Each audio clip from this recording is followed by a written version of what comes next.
Hello，大家好。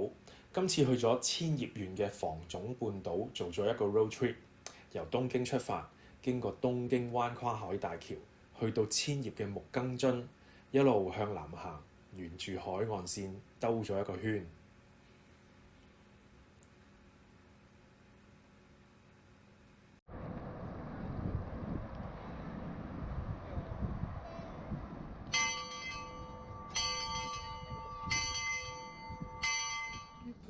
首先嚟到鋸山，呢個形狀咁古怪，山頂有嚿石頭突咗出嚟嘅呢，就係鋸山最出名嘅景點。嗰日好多遊客，就算行出去呢嚿石頭度影相，都要排晒長龍打蛇餅啊！所以我都喺附近影下相算啦。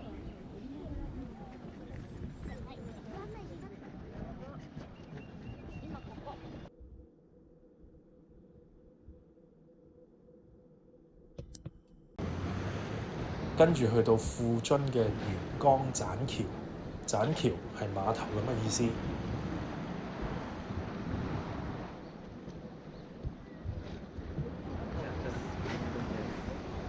碼頭嘅盡頭仲可以見到對面嘅富士山。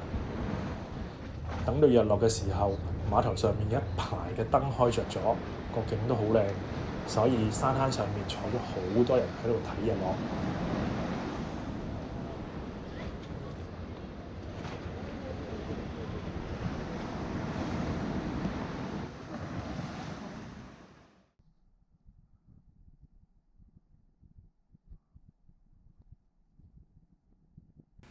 第一晚就泊咗架車喺休息站度過夜，第一次做車中泊。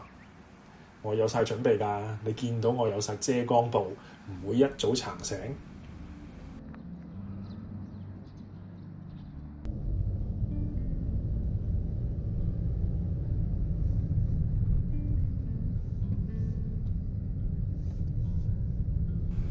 瞓醒之後就想揸車去另一個休息站，叫做寶田小學休息站。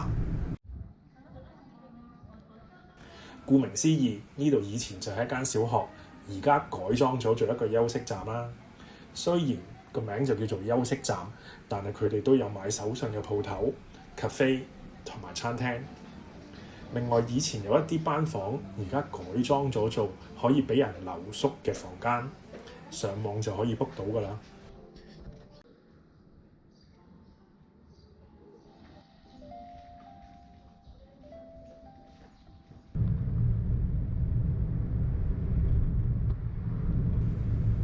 離開寶田小學休息站，繼續向南行。今日都揸咗幾遠嘅路程，中間經過館山城、伊護港同埋野島崎燈塔。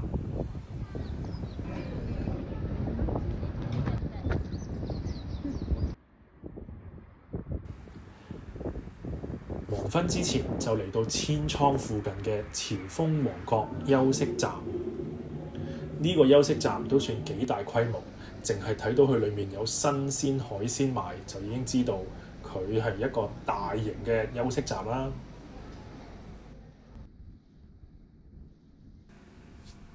尋晚就喺車度瞓咗一晚啦，今日就租返間民宿瞓一覺好嘅先。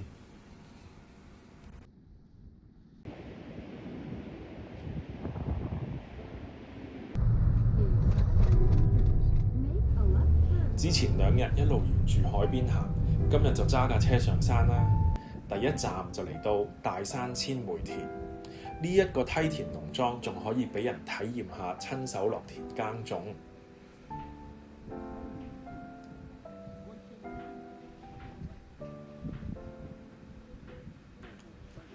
見到有間古民家餐廳，入去睇下。餐牌上面呢有一種叫做米麵嘅嘢。我初頭以為咧好似米粉咁樣啦，叫一碗嚟試下，原來係似米線嘅。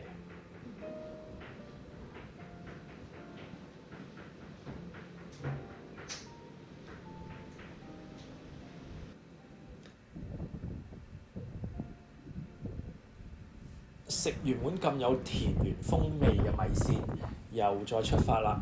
中間又經過唔同嘅休息站。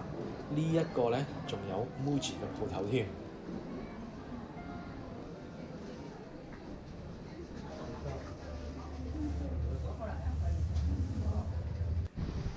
千葉縣另一個比較出名嘅景點就係龜岩洞窟，就係呢個一條喺山窿裡面流過嘅小瀑布。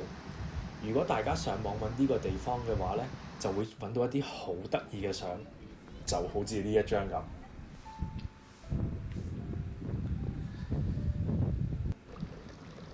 之後就開始回程返東京啦，都係經過東京灣跨海大橋返東京。今次去咗3日2夜，揸車行咗大約200公里。等我又諗下，下次去邊度玩先。